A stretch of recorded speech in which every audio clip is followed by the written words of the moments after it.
Hello friends, എല്ലാ കൂട്ടുകാർക്കും Manu movies എന്ന യൂട്യൂബ് ചാനലിന്റെ ഏറ്റവും പുതിയ വീഡിയോയിലേക്ക് സ്വാഗതം. ഇന്ന് ഞങ്ങൾ എക്സ്പ്ലെയിൻ ചെയ്യാൻ പോകുന്നത് ആഷിഖ് അബു സംവിധാനം ചെയ്ത ഏറ്റവും പുതിയ സിനിമയായ റൈഫിൾ ക്ലബ് എന്ന സിനിമയാണ്. അപ്പോൾ നമുക്ക് സമയം കളയാതെ വീഡിയോയിലേക്ക് കടക്കാം. സിനിമ തുടങ്ങുന്നത് 1991 മാംഗ്ലൂരിലുള്ള ഒരു ബർത്ത്ഡേ പാർട്ടി കാണിച്ചുകൊണ്ടാണ്. മാംഗ്ലൂരിലെ പേരുകേട്ട പണക്കാരിൽ ഒരാളായ ദയാ ഗ്രൂപ്പിന്റെ MD ദയാനന്ദന്റെ മകൻ ബിച്ചുവിന്റെ പിറന്നാളാഘോഷമാണ് അവിടെ നടന്നുകൊണ്ടിരുന്നത്. ബിച്ചുവിന് ബീര എന്നൊരു ചേട്ടനും കൂടിയുണ്ട്. ആ ബർത്ത്ഡേ പാർട്ടി അടിപൊളിയാക്കുന്നതിനായി അലി എന്ന ഒരാളുടെ ട്രൂപ്പിന്റെ ഡാൻസ് പാർട്ടിയും ഉണ്ടായിരുന്നു. തന്റെ ട്രൂപ്പിലുള്ള നദിയ എന്നൊരു പെൺകുട്ടിയുമായി അലി ഇഷ്ടത്തിലുമായിരുന്നു. അലി തന്റെ ട്രൂപ്പിലുള്ള എല്ലാവരും വിളിച്ചിട്ട് പറഞ്ഞു, ദയാ ഗ്രൂപ്പ് ബെഡ ടീമാണ്. നമ്മുടെ ഈ പരിപാടി ക്ലിക്കായാൽ ഇവരെ കൊണ്ട് തന്നെ നമുക്ക് ജീവിക്കാം, ആരും കുളമാക്കരുത്. അങ്ങനെ ആട്ടവും പാട്ടും പാർട്ടിയും എല്ലാം അവസാനിച്ചു. നല്ല അടിപൊളി ഡാൻസ് ആയിരുന്നു അവിടെ നടന്നതെങ്കിലും ബർത്ത്ഡേ ബോയ് ബിച്ചുവിന്റെ ശ്രദ്ധ മുഴുവനും ഡാൻസ് കളിച്ചുകൊണ്ടിരുന്ന അലിയുടെ ഗേൾഫ്രണ്ട് നദിയയുടെ മേലായിരുന്നു. അതിനാൽ ബിച്ചു തന്റെ ചേട്ടൻ ബീരയെയും കൂട്ടി ഡാൻസേഴ്സിന്റെ ഡ്രസ്സിംഗ് റൂമിലെത്തി. ആ സമയം അവിടെ അലിയും നാദിയയും മാത്രമേ ഉണ്ടായിരുന്നുള്ളൂ. ഡ്രസ്സിംഗ് റൂമിലെത്തിയ ബിച്ചു നാദിയയുടെ അടുത്ത് മിസ്ബിഹേവ് ചെയ്യാൻ ശ്രമിക്കുന്നത് കണ്ട അലി ബിച്ചുവിനെ തടഞ്ഞു. അത് കണ്ട ബിച്ചു നാദിയയോട്, ഇവന് ഞാൻ ആരാണെന്ന് അറിയില്ലെന്ന് തോന്നുന്നു, നിനക്കറിയാമോ ഞാൻ ആരാണെന്ന്? അതിന് നാദിയ, നീ ആരാണെന്ന് അറിയാവുന്നത് കൊണ്ടാണ് ഇത്രയും നേരം ഞാൻ നിന്നെ ഒന്നും ചെയ്യാതിരുന്നത്, ഇല്ലായിരുന്നെങ്കിൽ നിന്നെ ഇടിച്ചിപ്പോൾ തൂറ്റിച്ചേനെ. അത് കേട്ട് നാദിയയുടെ മേൽ ചാടി വന്ന ബിച്ചുവിനെ അലി കറങ്ങി ചെന്ന് കാല് കൊണ്ടൊരു ചവിട്ട്. നോക്കുമ്പോഴതാ ബിച്ചു ആ റൂമിലുണ്ടായിരുന്ന ജനലും തകർത്ത് 3-4 നില താഴേക്ക് പോകുന്നു. ചെന്ന് വീണതോ താഴെയുണ്ടായിരുന്ന ഒരു വേസ്റ്റ് ബക്കറ്റിലും. അതെല്ലാം കണ്ടുകൊണ്ട് നിന്നിരുന്ന ബിച്ചുവിന്റെ ചേട്ടൻ ബീര ഡാ എന്നും വിളിച്ചുകൊണ്ട് അലിയുടെ നേരെ ഓടി വരുന്നു. അത് കണ്ട അലി അനിയൻ ബിച്ചുവിനിട്ട് ചവിട്ടിയതുപോലെ തന്നെ കറങ്ങിച്ചെന്ന് ചേട്ടൻ ബീരക്കെട്ടും ഒരു ചവിട്ട്. എന്തായാലും ചവിട്ടുകൊണ്ട ബീര കറങ്ങിയടിച്ച് ബോധം കെട്ട് നിലത്ത് വീണു. സംഭവം കൈവിട്ടു പോയെന്ന് മനസ്സിലാക്കിയ അലി തന്റെ ഗേൾഫ്രണ്ട് നാദിയയും കൂട്ടി അവിടെ നിന്നും രക്ഷപ്പെടുന്നു. സംഭവം അറിഞ്ഞെത്തിയ ബിച്ചുവിന്റെ അച്ഛൻ ദയാനന്ദനും ആൾക്കാരും ചേർന്ന് ബിച്ചുവിനെ ആശുപത്രിയിൽ എത്തിച്ചു. അങ്ങനെ സീൻ കട്ടായി അടുത്ത ദിവസം കണ്ണൂരിലുള്ള ഷാജഹാൻ എന്ന ഒരു റൊമാന്റിക് ഹീറോയുടെ വീട് കാണിക്കുന്നു. ആ റൊമാന്റിക് ഹീറോ ഷാജഹാനെ തേടി ഷാജഹാന്റെ വീട്ടിലേക്ക് ധാരാളം ലവ് ലെറ്ററുകളെല്ലാം വന്നിട്ടുണ്ടായിരുന്നു. എന്നാൽ ആ ലെറ്ററുകളെല്ലാം വായിച്ചിരുന്നതോ ഷാജഹാന്റെ ഉമ്മയും അനിയത്തിയുമായിരുന്നു. ആ സമയം ഷാജഹാന് ഒരു ഫോൺ കോൾ വരുന്നു. എന്നാൽ ഫോൺ അറ്റൻഡ് ചെയ്തത് ഷാജഹാന്റെ മാനേജർ ആയിരുന്നു. ആ കോൾ ചെയ്തത് അലിയായിരുന്നു. എനിക്ക് അത്യാവശ്യമായി ഷാജഹാനുമായി ഒന്ന് സംസാരിക്കണം എന്നും പറഞ്ഞ്. എന്നാൽ ഷാജഹാന്റെ മാനേജർ, ഷാജഹാൻ കുറച്ച് തിരക്കിലാണ്, അടുത്ത സിനിമയുടെ കുറച്ച് പരിപാടിയുമായി വയനാട്ടിലുള്ള ഒരു ക്ലബിലേക്ക് പോകുന്നതിന് തയ്യാറായിക്കൊണ്ടിരിക്കുകയാണ് എന്നും പറഞ്ഞ് ഫോൺ കട്ട് ചെയ്തു. ഷാജഹാന്റെ മാനേജർ ഇപ്പോൾ പറഞ്ഞ ആ സിനിമയുടെ പ്രൊഡ്യൂസർ രാപ്പാടി ഷാജഹാനെ കാണുന്നതിന് ഷാജഹാന്റെ വീട്ടിൽ വന്നിട്ടുണ്ടായിരുന്നു. ആ സിനിമയുടെ പേരോ വേട്ടമൃഗവും. വേട്ടമൃഗം എന്നത് ഒരു വയലൻസ് മൂവിയായിരുന്നു. എന്നിട്ട് പിന്നെ എന്തിനാണ് പ്രൊഡ്യൂസർ രാപ്പാടി ഒരു ആക്ഷൻ ഹീറോയുടെ അടുത്ത് പോകാതെ റൊമാന്റിക് ഹീറോയായ ഷാജഹാനെ കാണാൻ വന്നതെന്നല്ലേ? രാപ്പാടിയും ഷാജഹാനും ചേർന്ന് ചെയ്ത സിനിമകളൊന്നും ഇതുവരെ ഫ്ലോപ്പ് ആയിട്ടുണ്ടായിരുന്നില്ല.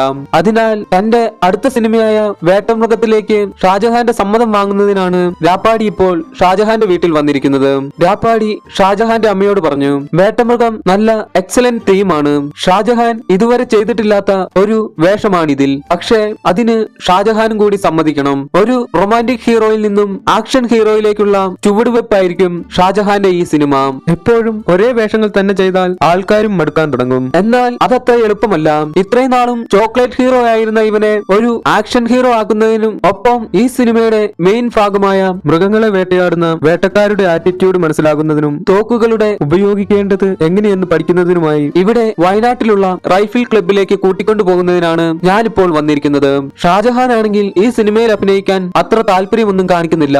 ഉമ്മ എങ്ങനെയെങ്കിലും അവനെ കൊണ്ടൊന്ന് സമ്മതിപ്പിക്കണം. അതെല്ലാം കേട്ട് കഴിഞ്ഞപ്പോൾ ഷാജഹാൻ പറഞ്ഞു, രാപ്പാടി, ഷാജഹാന്റെ മാർക്കറ്റ് എവിടെയും പോയിട്ടില്ല. ഷാജഹാൻ ഇനിയും ഒരു 10 വർഷം ചോക്ലേറ്റ് ഹീറോ ആയിട്ട് തന്നെ ഇവിടെയൊക്കെ തന്നെ കാണും. ഇനി അഥവാ എന്റെ മാർക്കറ്റ് ഇടിഞ്ഞാലും എനിക്ക് യാതൊരു പേടിയുമില്ല. ഒരു മെഡിക്കൽ റബ്ബായിരുന്നു ഞാൻ. വഴിയരികിലെ ജ്യൂസ് കടയിൽ ഞാൻ സിഗരറ്റും വലിച്ചുകൊണ്ടിരുന്നപ്പോൾ ഡയറക്ടർ ഫാസിൽ സാർ അതുവഴി പോയി. അങ്ങനെ ജീവിതം മാറിയ ഒരാളാണ് ഞാൻ. അത് കേട്ട ഷാജഹാന്റെ ഉമ്മ പറഞ്ഞു, ഒരുപാട് പേർ ഓടി നോക്കിയിട്ടും എത്താൻ പറ്റാത്തിടത്ത് സ്ഥാനത്താണ് നീ നിൽക്കുന്നത്. അവർക്കാർക്കും കിട്ടാത്ത സൗഭാഗ്യമാണ് നിനക്ക് വഴിയിന്ന് കിട്ടിയത്. അത് നീ വഴിയിൽ തന്നെ കളയരുത് എന്ന് പറഞ്ഞപ്പോഴേക്കും സീൻ കട്ടായി വയനാട് ചുരത്തിലൂടെ ഒരു ടാറ്റ സഫാരി പോകുന്നതായി കാണിക്കുന്നു. ആ സഫാരിയിൽ റൊമാൻറ്റിക് സ്റ്റാർ ഷാജഹാനും ഷാജഹാന്റെ മാനേജരും പിന്നെ പ്രൊഡ്യൂസർ രാപ്പാടിയുമായിരുന്നു ഉണ്ടായിരുന്നത്. അവർ മൂന്നുപേരും കൂടി രാപ്പാടി നേരത്തെ പറഞ്ഞ റൈഫിൾ ക്ലബിലേക്കാണ് പോകുന്നത്. ഒരു റൊമാൻറ്റിക് ഹീറോ എങ്ങനെ റൈഫിൾ ക്ലബിൽ പോയാൽ ആക്ഷൻ ഹീറോ ആയി മാറും എന്നായിരിക്കുമല്ലേ. ഈ റൈഫിൾ ക്ലബ് എന്നത് പണ്ട് ബ്രിട്ടീഷുകാരുടെ പാലസ് ആയിരുന്നു. പിന്നീട് ടിപ്പുവിന്റെ പടയോട്ടക്കാലത്ത് ടിപ്പു ബ്രിട്ടീഷുകാരെല്ലാം അടിച്ചോടിച്ച് ആ പാലസ് ടിപ്പുവിന്റേതാക്കി. അന്ന് ബ്രിട്ടീഷുകാർ ഉപേക്ഷിച്ചിട്ട് പോയ തോക്കുകളെല്ലാം ടിപ്പു ആ പാലസിന്റെ തന്നെ നിലവറയ്ക്കകത്ത് വെച്ച് പൂട്ടി. പിന്നീട് അങ്ങോട്ട് കുറെ കാലം അത് ടിപ്പുവിന്റെ ആയുധപ്പുരയായിരുന്നു. അങ്ങനെ ടിപ്പുവിന്റെ മരണത്തിന് ശേഷം അവിടെ കുടിയേറിപ്പാർത്ത നസ്രാണികൾ ആ പാലസ് കൈവശപ്പെടുത്തി. ഇപ്പോൾ അവരാണ് അവിടുത്തെ സുൽത്താക്കന്മാർ. അങ്ങനെ ഷാജഹാനും കൂട്ടുകാരും റൈഫിൾ ക്ലബിലെത്തി. ആ ക്ലബിന്റെ ഹാളിൽ തന്നെ ഇതിന്റെ ഫൗണ്ടർമാരായ കുന്നോത്ത് കൊച്ചൌസേപ്പിന്റെയും കടുവാച്ചാലിൽ സക്രിയയുടെയും കുഴുവേലിൽ ലോനപ്പന്റെയും ഒക്കെ ഫോട്ടോ ഉണ്ടായിരുന്നു. ഇതിൽ കുഴുവേലിൽ ലോനപ്പൻ മാത്രമേ ഇപ്പോൾ ജീവനോടെയുള്ളൂ. ബാക്കി രണ്ടുപേരും ഭിത്തിയിൽ പടമായിട്ട് മാത്രമേ ഉണ്ടായിരുന്നുള്ളൂ. എങ്കിലും ഫൗണ്ടർമാരിൽ മരിച്ചുപോയ കടുവാച്ചൻ സക്രിയയുടെ മകൻ അവറാനാണ് ഇപ്പോൾ റൈഫിൾ ക്ലബിന്റെ പ്രസിഡന്റ്. ആ ഇടവകയിലെ വികാരിയച്ഛനായ ജോഷിയച്ഛൻ വരെ ആ ക്ലബിലുണ്ടായിരുന്നു. എന്തെന്നാൽ ജോഷിയച്ഛനും ഒരു ഒന്നാന്തരം വേട്ടക്കാരനായിരുന്നു. അങ്ങനെ ഷാജഹാനും രാപ്പാടിയുമെല്ലാം ക്ലബിന്റെ പ്രസിഡന്റ് അവറാന്റെ അടുത്തെത്തി. അവറാനോട് രാപ്പാടിയെല്ലാം നേരത്തെ സംസാരിച്ചിരുന്നതിനാൽ തന്നെ അവരെ കണ്ടതും അവറാൻ ഒരു തോക്കെടുത്ത് ഷാജഹാന്റെ കയ്യിലേക്ക് അങ്ങ് കൊടുത്തു. തോക്ക് കയ്യിൽ കിട്ടിയതും നമ്മുടെ റൊമാൻറ്റിക് ഹീറോ ഷാജഹാൻ റൊമാൻറ്റിക് ലുക്കില് ആ തോക്കെടുത്ത് ഉന്നം പിടിച്ചു. ഷാജഹാന്റെ ആ തോക്കുപിടുത്തം കണ്ട് അവറാൻ ഷാജഹാനോട് പറഞ്ഞു, ഇതാ ഞാൻ പറഞ്ഞേ, സിനിമാ താരങ്ങൾക്ക് തോക്ക് മര്യാദക്ക് പിടിക്കാൻ പോലും അറിയില്ലാന്ന്. മോനിപ്പോൾ തോക്ക് പിടിച്ചിരിക്കുന്നത് കണ്ടാൽ ഒട്ടും മോനെ മാറ്റിപ്പിടി എന്ന് പറയാനാണ് എനിക്ക് തോന്നുന്നത്. ആ അതൊന്നും സാരമില്ല, നമുക്ക് ശരിയാക്കാം. അതെല്ലാം കണ്ടും കേട്ടും അടുത്തു നിന്നിരുന്ന രാപ്പാടി അവറാനോട് ചോദിച്ചു, ഈ തോക്കിന് എന്ത് വില വരുമെണ്ണ? എല്ലാത്തിനും ഒരു വിലയുണ്ട് രാപ്പാടി, പക്ഷേ അത് കറൻസിയുടേതല്ല. എന്നാൽ ഈ തോക്കിനൊന്നും ഉടമസ്ഥരില്ല, ഇതിന് പിൻഗാമികളേ ഉള്ളൂ. അതായത് ഇതിന്റെ വില ഇനിയും തീരുമാനിക്കപ്പെട്ടിട്ടില്ല എന്നും പറഞ്ഞ് അവറാൻ അവരെല്ലാം നോക്കി ചെറുതായൊന്ന് പുഞ്ചിരിക്കുന്നു. അങ്ങനെ അവറാൻ ഷാജഹാനെയും ഷാജഹാന്റെ മാനേജറിനെയും രാപ്പാടിയെയും കൂട്ടി ക്ലബിന്റെ ആർമറയിലെത്തി. എന്നിട്ട് അവിടെ ഉണ്ടായിരുന്ന തോക്കുകളെല്ലാം അവരെ പരിചയപ്പെടുത്തുന്നു. അവറാൻ അവരെ ആയുധങ്ങളെല്ലാം കാണിക്കുന്നത് കണ്ടുകൊണ്ടിരുന്ന അവറാന്റെ ഒരേ ഒരു പെങ്ങളായ കുഞ്ഞുമോളെ കല്യാണം കഴിച്ച അവറാന്റെ അളിയൻ ഗോഡ്ജോ അവറാനോട് പറഞ്ഞു, ആ എങ്കിൽ പിന്നെ ആ വോൾട്ടും കൂടി അവരെ അങ്ങ് തുറന്നു കാണിക്കാൻ മേലായിരുന്നോ? അത് കേട്ട് അവറാൻ ഷാജഹാനോടും രാപ്പാടിയോടും ഒക്കെ പറഞ്ഞു, താഴെ അണ്ടർഗ്രൗണ്ടിൽ ഞങ്ങൾക്കൊരു വോൾട്ട് ഉണ്ട്. അതിനകത്താണ് ഞങ്ങളുടെ ചെത്തു സാധനങ്ങളെല്ലാം ഇരിക്കുന്നത്. സായിപ്പിന്റെ സാധനം, ടിപ്പുവിന്റെ സാധനം, കാർന്നോന്മാരുടെ സാധനം, അങ്ങനെ എല്ലാ സാധനങ്ങളും അതിനകത്താണുള്ളത്. ഈ ക്ലബിന്റെ പ്രസിഡന്റായ അവറാൻ, അതായത് എന്റെ കയ്യിലാണ് അതിന്റെ താക്കോലുള്ളത്. എന്നാൽ അത് പെട്ടെന്നൊന്നും ആരെയും തുറന്നു കാണിക്കാൻ പറ്റില്ല എന്നും പറഞ്ഞ് അവരെയും കൂട്ടി നേരെ ജീവിച്ചിരിക്കുന്ന ഫൗണ്ടർ ലോനപ്പന്റെ അടുത്ത് ചെന്ന് ലോനപ്പനെ അവർക്ക് പരിചയപ്പെടുത്തി കൊടുക്കുന്നു. ലോനപ്പൻ ആൾ ഉഷാറാണെങ്കിലും ഇപ്പോൾ വീൽ ചെയറിലാണ്. 2 വർഷം മുമ്പ് വേട്ടയ്ക്ക് പോയപ്പോൾ ഒരു പന്നി വെട്ടിയതാണ് ലോനപ്പനെ. ഈ ലോനപ്പന്റെ മകൻ ഗോഡ്ജോ ആണ് അവറാന്റെ അളിയൻ ഗോഡ്ജോ. അങ്ങനെ അവറാൻ ആ ക്ലബിലെ പ്രധാനപ്പെട്ട അംഗങ്ങളെ ഓരോരുത്തരെ അവർക്ക് പരിചയപ്പെടുത്തി കൊടുക്കുന്നു. അതിൽ കോൺട്രാക്ടർ പുന്നൂസും പുന്നൂസിന്റെ ഭാര്യ ശോശാമ പുന്നൂസും പിന്നെ നമ്മൾ നേരത്തെ പരിചയപ്പെട്ട ആ ഇടവകയിലെ വികാരിയച്ഛൻ ജോഷിയച്ഛനും ജോഷിയച്ഛന്റെ ചേട്ടൻ കോശിയും പിന്നെ ഇവരിൽ പ്രധാനി ക്ലബിന്റെ ഫൗണ്ടർമാരിൽ മരിച്ചുപോയ രണ്ടാമത്തെ ആളായ കുന്നോത്ത് കൊച്ചൌസേപ്പിന്റെ മകൾ ഇട്ടിയാനം, നല്ല എണ്ണം പറഞ്ഞ ഒരു വെടിക്കാരിയാണ്. പിന്നെ ഇത് ഇട്ടിയാനത്തിന്റെ എക്സ് ഹസ്ബൻഡ് ലാസർ ഒരു ഡോക്ടറും കൂടിയാണ്. കൂടാതെ എന്റെ ഭാര്യ സിസിലിയും പെങ്ങൾ കുഞ്ഞുമോളും അവളുടെ ഭർത്താവ് ഗോഡ്ജോയും. ഇത്രയുമല്ല, ഇനിയുമുണ്ട് ആൾക്കാർ. അവരെയൊക്കെ നമുക്ക് വഴിയെ പരിചയപ്പെടാം. അങ്ങനെ സീൻ കട്ടായി അന്ന് വൈകുന്നേരം ആ ക്ലബിലുള്ള എല്ലാവരും ചേർന്ന് അത്താഴം കഴിക്കുന്നതായി കാണിക്കുന്നു. ആ അത്താഴത്തിന്റെ മെയിൻ അവറാച്ചന്റെ ഭാര്യ സിസിലി അന്ന് അടിച്ചിട്ട പന്നിയെ ഫ്രൈ ചെയ്തതായിരുന്നു. അവറാൻ അവിടെ അത്താഴം കഴിച്ചുകൊണ്ടിരുന്ന എല്ലാവരോടുമായി പറഞ്ഞു, നമ്മുടെ ഈ ക്ലബിലേക്ക് അതിഥിയായി വന്ന റൊമാൻറ്റിക് ഹീറോ ഷാജഹാന് നമ്മുടെ ക്ലബിന്റെ ഓർഡിനറി മെമ്പർഷിപ്പ് നൽകാനാണ് ഞാനും സെക്രട്ടറി ലോനപ്പൻ അങ്കിളും ചേർന്ന് തീരുമാനിച്ചിരിക്കുന്നത് എന്ന് പറയുന്നു. അത് അവിടെ ഉണ്ടായിരുന്ന എല്ലാവർക്കും ഓക്കെയുമായിരുന്നു. അതിനാൽ തന്നെ എല്ലാവരും അത് കൈകൊട്ടി പാസ്സാക്കി. അങ്ങനെ അത്താഴമെല്ലാം കഴിച്ചതിന് ശേഷം ഷാജഹാൻ അവറാന്റെ കൂടെ വേട്ടയ്ക്ക് പോകാൻ റെഡിയായിക്കൊണ്ടിരിക്കുമ്പോഴാണ് സിനിമയുടെ തുടക്കത്തിൽ കണ്ട അലിയും നാദിയയും ഷാജഹാനെ കാണുന്നതിനായി അവിടേക്ക് വന്നത്. അലിയെ കണ്ട ഷാജഹാൻ അലിയോട് ചോദിച്ചു, നീ എന്തിനാ ഇപ്പോൾ ഇവളെയും കൂട്ടി ഇവിടേക്ക് വന്നത്? ആ അത് പോട്ടെ, എന്തായാലും വന്നു. നീ ചവിട്ടി താഴെ ഇട്ടവന്റെ ആൾക്കാർ നിങ്ങളുടെ പുറകെ തന്നെയുണ്ടോ? അതിനലി ആ ഉണ്ടെന്നാണ് തോന്നുന്നത് എന്ന് പറഞ്ഞു. അപ്പോഴാണ് വേട്ടയ്ക്ക് പോകാൻ റെഡിയായി ഷാജഹാനെ കൂട്ടുന്നതിനായി അവറാൻ അവിടേക്ക് വന്നത്. അലിയെ കണ്ട അവറാൻ ഷാജഹാനോട് ചോദിച്ചു, ഇതാരാണ് അങ്കത്തട്ടിൽ ഒരു പുതിയ പടൻ? അതിനു ഷാജഹാൻ, ഇതെന്റെ കസിനും ഗേൾഫ്രണ്ടുമാണ്. ഇവർക്ക് ചെറിയൊരു പ്രശ്നമുണ്ട്. രണ്ടുപേരും കൂടി ഒളിച്ചോടി വന്നതാണ് എന്ന് പറഞ്ഞു. അത് കേട്ട അവറാൻ അലിയോട് നല്ല കാര്യം, എത്ര നാളായി പ്രണയം തുടങ്ങിയിട്ട് എന്ന് ചോദിച്ചു. അതിന് അലി 3-4 ദിവസമായി എന്ന് പറഞ്ഞു. അത് കേട്ടുകൊണ്ട് നിന്നിരുന്ന രാപ്പാടി ഇതൊരുമാതിരി മറ്റോടത്തെ കേസാണല്ലോ അണ്ണ എന്ന് പറയുന്നു.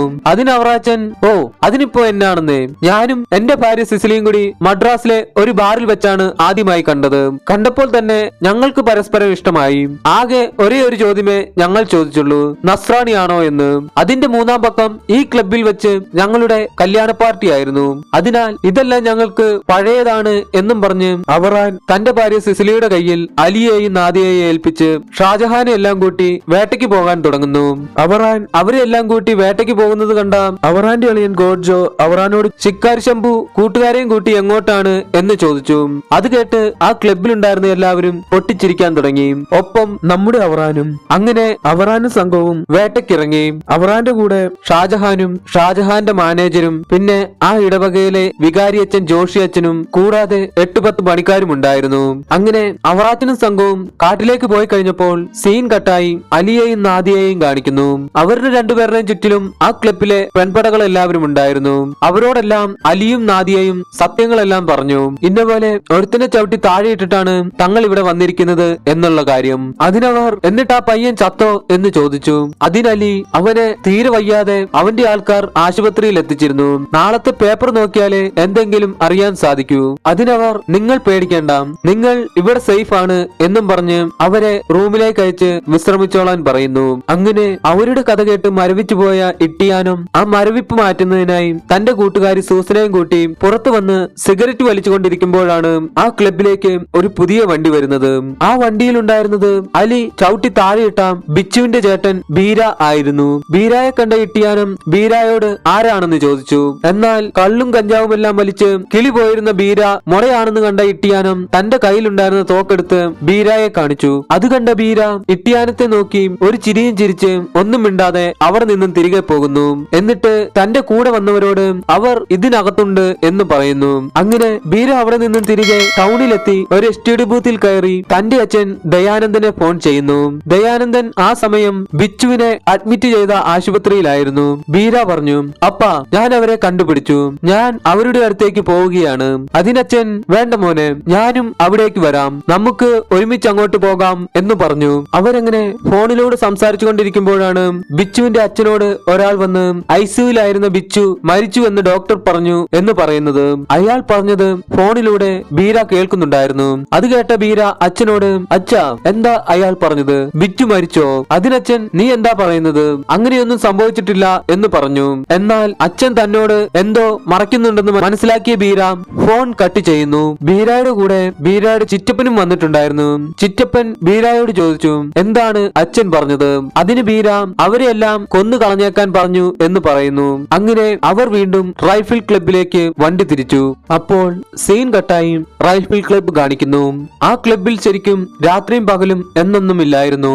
എന്തെന്നാൽ ആ രാത്രിയിലും അവിടെ ഉണ്ടായിരുന്ന എല്ലാവരും എൻജോയ് ചെയ്യുകയായിരുന്നു. അങ്ങനെ ഇട്ടിയാനും അകത്തു വന്ന് ഒരുത്തൻ പുറത്തു വന്ന് കുറച്ച് മുട കാണിച്ച കാര്യമെല്ലാം അവരോട് പറയുന്നു. ആ വന്നവൻ നമ്മുടെ ഇവിടെയുള്ള പിള്ളേരെ തപ്പി വന്നതാണ് എന്നും പറയുന്നു. അങ്ങനെ ആ ക്ലബിലെ സംസാര വിഷയം ബീരായെ കുറിച്ചായി. ഡോക്ടർ ലാസർ പറഞ്ഞു, വന്ന വണ്ടി മംഗലാപുരം രജിസ്ട്രേഷൻ ആണ്, അതിനാൽ ഉറപ്പായും അവർ ഇവരെ അന്വേഷിച്ച് തന്നെ വന്നതാണ്. എന്തായാലും അവർ വന്ന വണ്ടി വെച്ച് അവരത്ര ചെറിയ പുള്ളികളല്ല എന്ന കാര്യം മനസ്സിലായി. പറഞ്ഞത് കേട്ടിട്ട് അവർ പേടിച്ചിട്ട് പോയതാണെന്ന് തോന്നുന്നില്ല. അവർ ഉറപ്പായും തിരികെ വരും. അതിനിട്ടിയാനും അവർ എത്ര പേര് വേണമെങ്കിലും വരട്ടെ, നമുക്ക് നോക്കാം എന്ന് പറയുന്നു. അതിന് അവറാന്റെ അളിയൻ ഗോഡ്ജോ, അളിയൻ ഇവിടെ ഉള്ള പ്രശ്നങ്ങളെല്ലാം തുടങ്ങി വെച്ചിട്ട് കാട്ടിൽ ടൂറിന് പോയേക്കുമല്ലേ, എന്തായാലും അളിയൻ അടിപൊളിയാണ് എന്ന് പറയുന്നു. അതിന് അവറാന്റെ ഭാര്യ സിസിലി, അതെന്താ ഗോഡ്ജോ, ഇച്ചായനല്ലെങ്കിൽ ഗോഡ്ജോയ്ക്ക് പേടിയാണോ എന്ന് ചോദിച്ചു. അവരങ്ങനെ സംസാരിച്ചു കൊണ്ടിരിക്കുമ്പോൾ ആ ക്ലബിലേക്ക് ബീരായും ഗ്യാങ്ങും തിരികെ വരുന്നതായി കാണിക്കുന്നു. അങ്ങനെ ബീരായും ഗ്യാങ്ങും സ്റ്റൈലായി സ്ലോ മോഷനിൽ ആ ക്ലബിനകത്തേക്ക് വരുന്നു. അകത്തെത്തിയ അവർ ആ ക്ലബിലുണ്ടായിരുന്നവരുടെ അടുത്ത് വന്ന് തങ്ങളുടെ കയ്യിലിരുന്ന തോക്ക് ഒരേ സമയം എല്ലാവരുടെയും നേരെ ചൂണ്ടുന്നു. എന്നാൽ ആ ക്ലബിലുണ്ടായിരുന്ന എല്ലാവരും അവർ തോക്ക് ചൂണ്ടുന്നത് കണ്ടിട്ടും യാതൊരു കുലുക്കവുമില്ലാതെ അവരെ തന്നെ നോക്കി അങ്ങനെ തന്നെ ഇരിക്കുന്നു. ബീര അവരോട് നാദിയയെയും അലിയെയും വിളിക്കാൻ പറയുന്നു. അങ്ങനെ നാദിയയും അലിയും അവിടേക്ക് വന്നു. അലിയെയും നാദിയയെയും കണ്ട ബീരയുടെ ആൾക്കാരും ബീരയും അവർ അവരുടെ നേരെ തിരിഞ്ഞതും ക്ലബിലുണ്ടായിരുന്ന എല്ലാവരും തങ്ങളുടെ കയ്യിലുണ്ടായിരുന്ന തോക്ക് വെച്ച് ബീരയെയും കൂട്ടുകാരെയും വെടിവെക്കുന്നു. അവരുടെ ഒറ്റ ബുള്ളറ്റ് പോലും പുറത്തേക്ക് പോയില്ല. ബീരയുടെയും കൂട്ടുകാരുടെയും ഡേഞ്ചർ അല്ലാത്ത ഭാഗത്ത് തന്നെയാണ് അവർ വെടിവെച്ചതും. വെടികൊണ്ട അവരെല്ലാവരും താഴെ വീണു. എന്നാൽ ബീരയുടെ ചിറ്റപ്പൻ മാത്രം വെടികൊണ്ടിട്ടും അവിടെ നിന്നും ഓടി രക്ഷപ്പെടുന്നു. എന്തായാലും ആ ക്ലബിലുണ്ടായിരുന്ന എല്ലാവരും നല്ല ഒന്നാന്തരം വെടിക്കാരാണെന്ന് ആ ഒറ്റ ഷൂട്ടിൽ മനസ്സിലായി. അങ്ങനെ ലോനപ്പൻ അവിടെ ഉണ്ടായിരുന്നവരോട് കാട്ടിൽ വേട്ടയ്ക്ക് പോയ അവറാനെ തിരികെ വിളിക്കാൻ പറയുന്നു. അത് കേട്ട ഗോഡ്ജോ ഒരു ഫ്ലെയർ ഗണ്ണുമായി ക്ലബിന്റെ പുറത്തേക്ക് വന്ന് ആകാശത്തേക്ക് ഷൂട്ട് ചെയ്യുന്നു. അങ്ങനെ സീൻ കട്ടായി കാട്ടിൽ വേട്ടയ്ക്ക് പോയ അവറാച്ചനെയും കൂട്ടുകാരെയും കാണിക്കുന്നു. അവർ ഒരു കാട്ടുപന്നിയെ കണ്ടെത്തി. കാട്ടുപന്നിയെ കണ്ട അവറാൻ തന്റെ കയ്യിലിരുന്ന് തോക്കെടുത്ത് ഷാജഹാന്റെ കയ്യിൽ കൊടുത്തതിനു ശേഷം തോക്ക് പിടിക്കേണ്ട രീതിയും ഷൂട്ട് ചെയ്യേണ്ട രീതിയുമെല്ലാം ഷാജഹാനെ പഠിപ്പിച്ചു കൊടുക്കുന്നു. അവറാൻ ഷാജഹാനോട് പറഞ്ഞു, തോക്കിനേക്കാൾ ഉന്നം നമ്മുടെ മൂക്കിനുണ്ടായിരിക്കണം. ഉണ്ട എത്തുന്നതിനു മുമ്പേ നമ്മുടെ മണ്ട എത്തണം. നിലം വിറച്ചാലും കരം വിറയ്ക്കരുത്. അങ്ങനെ ഷാജഹാൻ ആ പന്നിയെ ഷൂട്ട് ചെയ്തു. ഷാജഹാന്റെ വെടി കണ്ടിട്ട് ഷാജഹാൻ ആദ്യമായി വെടിവെക്കുന്നതാണെന്ന് തോന്നിയതേയില്ല. എന്തെന്നാൽ ഷാജഹാൻ വെച്ച വെടി കറക്റ്റ് ആ പന്നിക്കെട്ട് തന്നെ കൊണ്ടു. വെടി കറക്റ്റ് ആയിട്ട് ആ പന്നിക്കെട്ട് കൊണ്ടെങ്കിലും ആ കള്ളപ്പന്നി ചാടി എഴുന്നേറ്റ് അവരുടെ നേരെ പാഞ്ഞു വന്നു. പന്നി അവരുടെ നേരെ പാഞ്ഞു വരുന്നത് കണ്ടിട്ടും അവർക്ക് യാതൊരു കുലുക്കവും ഉണ്ടായിരുന്നില്ല. എന്തെന്നാൽ മുമ്പിൽ നിന്നിരുന്നത് സാക്ഷാൽ അവറാനാണല്ലോ. പന്നി പാഞ്ഞു വരുന്നത് കണ്ട് അവറാൻ തന്റെ കയ്യിലുണ്ടായിരുന്ന റിവോൾവർ എടുത്ത് പന്നിയുടെ തിരുനെറ്റിക്ക് തന്നെ ഷൂട്ട് ചെയ്തു. അങ്ങനെ ആ പന്നി അവിടെ ചത്തു വീണു. അപ്പോഴാണ് അവറാന്റെ അളിയൻ ഗോഡ്ജോ ഫ്ലെയർ ഗണ്ണ് വെച്ച് ആകാശത്തേക്ക് വെച്ച വെടിയുടെ വെളിച്ചം അവർ കാണുന്നത്. ആ വെളിച്ചം കണ്ട അവറാച്ചന്റെ കൂടെ ഉണ്ടായിരുന്ന ക്ലബിലെ മെമ്പറായ പെരുമ്പിള്ളി ഇത് ലോനപ്പൻ കാർന്നോർക്ക് കള്ളുമൂത്തതായിരിക്കുമെന്ന് അവറാനോട് പറയുന്നു. അത് കേട്ട് അവറാനും ഒന്ന് ചിരിച്ചു. എന്നിട്ട് ഷാജഹാനോട് പറഞ്ഞു, ഉള്ളത് പറയാലോ, എനിക്ക് ഈ കലാകാരന്മാരെ തീരെ ഇഷ്ടമല്ല. എന്തെന്നാൽ അവരെല്ലാവരും പേടിത്തൊണ്ടന്മാരാണ്. പക്ഷെ നിന്നെ എനിക്ക് ഇഷ്ടമായി. എന്തെന്നാൽ വെടികൊണ്ട ആ പന്നി ചീറി വന്നിട്ടും ഒന്ന് അനങ്ങുക പോലും ചെയ്യാതെ അവിടെ തന്നെ നിന്നല്ലോ. ചിലപ്പോൾ മോൻ കലാകാരനല്ലായിരിക്കും, പക്ഷെ അത് കലക്കി. എന്തായാലും ഇന്ന് നല്ല നിലാവുണ്ട്, നമുക്ക് ഒരെണ്ണത്തിനെയും കൂടെ അടിക്കാം എന്നും പറഞ്ഞ് അവറാൻ തന്റെ കൂടെയുള്ളവരെയും കൂട്ടി വീണ്ടും ഉൾക്കാട്ടിലേക്ക് കയറാൻ തുടങ്ങി. അപ്പോഴാണ് അവരുടെ മുന്നിലൂടെ കുറെ കുരങ്ങുകൾ മരത്തിലൂടെ ചാടിപ്പോകുന്നത് അവർ കാണുന്നത്. ആ കുരങ്ങുകളെ കണ്ട അവറാൻ ഷാജഹാനോട് പറഞ്ഞു, എന്റെ ഈ കണ്ണിനൊരു നിറവ്യത്യാസം കണ്ടോ? കുഞ്ഞിലെ തോട്ടത്തിൽ കാച്ചിൽ പറിച്ചുകൊണ്ടിരിക്കുകയായിരുന്നു. അപ്പോൾ ഒരു വലിയ കരിങ്കുരങ്ങ് നിലത്തേക്ക് ഇറങ്ങി വന്ന് ഒരൊറ്റ അടിയായിരുന്നു എന്റെ ഈ കണ്ണിനിട്ട്. ആ അടിയിൽ കണ്ണിന്റെ ഞരം പറ്റുപോയി. അങ്ങനെ എന്റെ ഈ കണ്ണിന്റെ കാഴ്ചയും പോയി. പക്ഷെ അത് അവന്മാർക്കിട്ട് തന്നെയുള്ള പണിയായി പോയി. എന്താണെന്നല്ലേ, എന്റെ ഈ ഒരു കണ്ണിന് കാഴ്ചയില്ലാത്തതിനാൽ എനിക്ക് തോക്കിന്റെ ഉന്നം പിടിക്കാൻ ഒരു കണ്ണടയ്ക്കേണ്ട ആവശ്യമില്ല. അതെല്ലാം കേട്ടുകൊണ്ട് നിന്നിരുന്ന ഷാജഹാന്റെ മാനേജർ ഈ കുരങ്ങനെയൊക്കെ കറി വെക്കുമോ എന്ന് ചോദിച്ചു. അതിന് പെരുമ്പുള്ളി, ഏയ് കുരങ്ങനെ ആരെങ്കിലും കറി വെക്കുമോ? കുരങ്ങ് ഫ്രൈ അതല്ലേ ടേസ്റ്റ് എന്നും പറഞ്ഞ് അവർ വീണ്ടും കാട് കയറാൻ തുടങ്ങി. പെട്ടെന്ന് കാടിനുള്ളിൽ ഒരു ഞരക്കം കേട്ട് അവറാനും കൂട്ടുകാരും തോക്കെല്ലാം എടുത്ത് റെഡിയാക്കി ഷാജഹാനെ എല്ലാം നടുക്ക് നിർത്തി അവർക്ക് ചുറ്റിനും തോക്കും പിടിച്ച് വട്ടത്തിൽ നിന്ന് ചുറ്റിലും നോക്കാൻ തുടങ്ങി. അത് കണ്ട ഷാജഹാൻ അവറാനോട് എന്താണ് പ്രശ്നം എന്ന് ചോദിച്ചു. അതിനവറാൻ കടുവ ഇറങ്ങിയിട്ടുണ്ട് എന്ന് പറഞ്ഞു. ആ സമയം സീൻ കട്ടായി ബീരായുടെ അച്ഛൻ ദയാനന്ദൻ വണ്ടിയിൽ വയനാട് ചുരം കയറി വരുന്നതായി കാണിക്കുന്നു. അവർ വരുന്ന വഴിയിൽ അവരെയും കാത്ത് റൈഫിൾ ക്ലബിൽ നിന്നും വെടികൊണ്ടോടിയ ബീരായുടെ ചിറ്റപ്പൻ, അതായത് ദയാനന്ദന്റെ അനിയൻ നിൽപ്പുണ്ടായിരുന്നു. അങ്ങനെ ചിറ്റപ്പൻ ദയാനന്ദന്റെ അടുത്ത് ആ ക്ലബിൽ നടന്ന കാര്യങ്ങളെല്ലാം പറയുന്നു. അതെല്ലാം കേട്ട് കഴിഞ്ഞപ്പോൾ ദയാനന്ദന് എന്ത് ചെയ്യണമെന്നറിയാതെ കുറച്ചുനേരം അവിടെ തന്നെ അങ്ങനെ ഇരിക്കുന്നു. അങ്ങനെ കുറച്ചുനേരം അവിടെ ഇരുന്ന് ആലോചിച്ച ദയാനന്ദന് എന്തോ ഐഡിയ കിട്ടിയതുപോലെ ചാടി എഴുന്നേറ്റു. എന്നിട്ട് തന്റെ സ്യൂട്ടും കോട്ടും പാന്റുമെല്ലാം ഊരി ഒരു അണ്ടർവെയർ മാത്രം ഇട്ട് രണ്ടു കൈയും പൊക്കിപ്പിടിച്ച് നേരെ റൈഫിൾ ക്ലബിലേക്ക് വരുന്നു. അപ്പോൾ സീൻ കട്ടായി ക്ലബിന്റെ അകം കാണിക്കുന്നു. ആ സമയം ക്ലബിൽ വേറെ വഴിയില്ലാതെ തങ്ങൾ വെടിവെച്ച ബീരയെയും കൂട്ടുകാരെയും അവരെല്ലാവരും ചേർന്ന് മരുന്ന് വെച്ച് കെട്ടുകയായിരുന്നു. അതിൽ ഇട്ടിയാനത്തിന്റെ എക്സ് ഹസ്ബൻഡ് ലാസർ ഒരു ഡോക്ടർ ആയിരുന്നല്ലോ. ലാസർ ആണ് എല്ലാവരുടെയും മുറിവ് സ്റ്റിച്ച് ചെയ്തുകൊണ്ടിരുന്നത്. ബീരയാണെങ്കിൽ ആ സമയം അടിച്ചിരുന്ന മയക്കുമരുന്നിന്റെ എഫക്റ്റിൽ ബോധം കെട്ട് കിടക്കുകയായിരുന്നു. ആ സമയം ലാസർ ബീരയുടെ മുറിവായിരുന്നു സ്റ്റിച്ച് ചെയ്തുകൊണ്ടിരുന്നത്.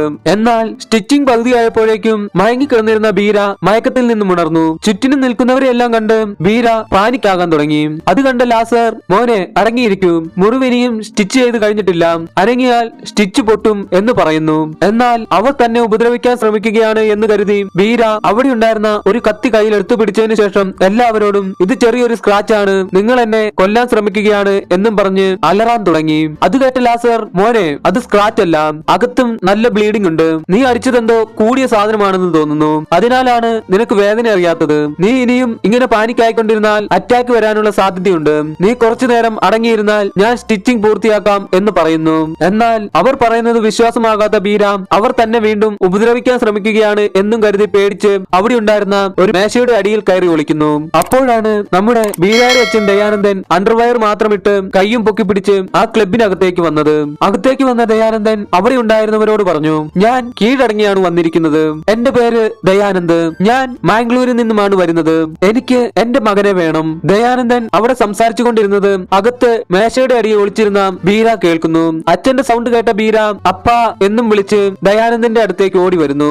അങ്ങനെ ദയാനന്ദൻ തന്റെ മകൻ ബീരയെയും കൂട്ടി ആ ക്ലബിൽ നിന്നും പോകുന്നു.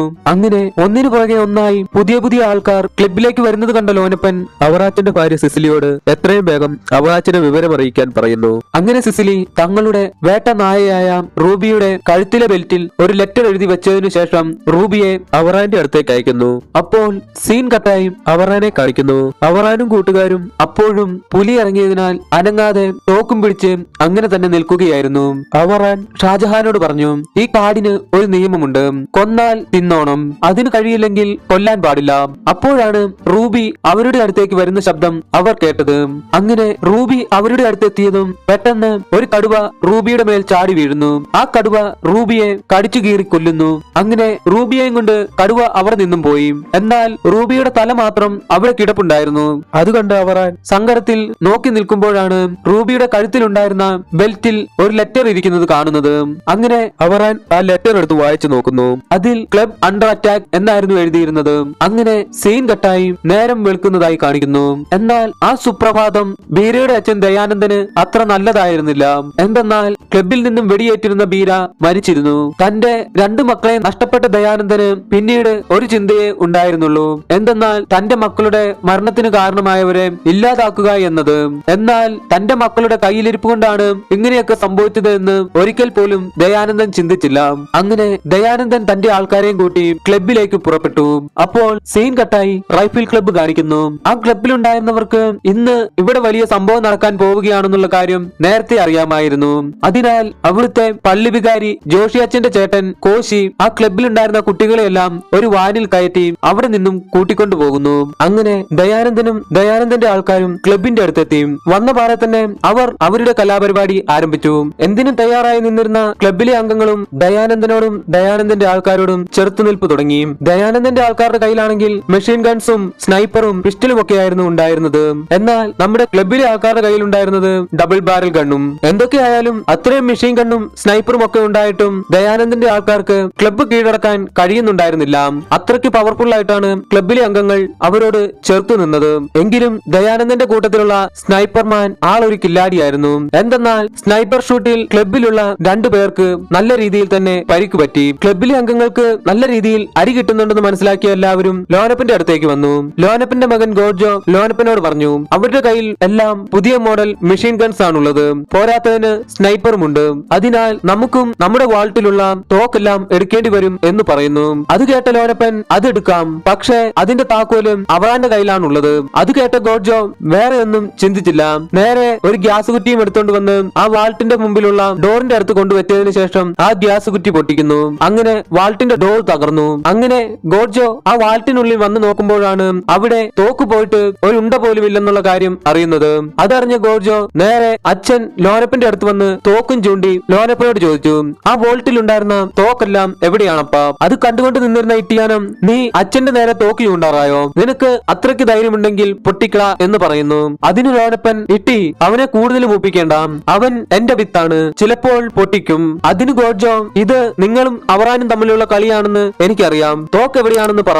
അതിന് ലോനപ്പൻ, തോക്കെല്ലാം മാറ്റിയത് ഞങ്ങൾ തന്നെയാണ്, എപ്പോൾ വേണമെങ്കിലും ഒരു ഇൻസ്പെക്ഷൻ വരാം. കാർന്നോന്മാര് കണ്ണിലെ കൃഷ്ണമണി പോലെ സൂക്ഷിച്ച സാധനങ്ങളാണ്, അതുകൊണ്ട് പുരാവസ്തുക്കാര് പോകാൻ ഈ ലോനപ്പൻ അങ്ങ് ഇല്ലാതാകണം. അതിന് ഗോർജോ, എങ്കിൽ അതുടനെ തന്നെ ഉണ്ടാകും, അത് വേണ്ടെങ്കിൽ ആ തോക്കെല്ലാം എവിടെയാണുള്ളതെന്ന് പറയാം. അതിന് ലോനപ്പൻ, സാധനങ്ങളെല്ലാം ഭദ്രമായിട്ട് കുടുംബത്തിൽ തന്നെ ഉണ്ടടാ എന്ന് പറയുന്നു. അതിന് ഗോർജോ, അടിപൊളി, എന്തായാലും എല്ലാവരുടെയും കാര്യം തീരുമാനമായി എന്ന് പറയുന്നു.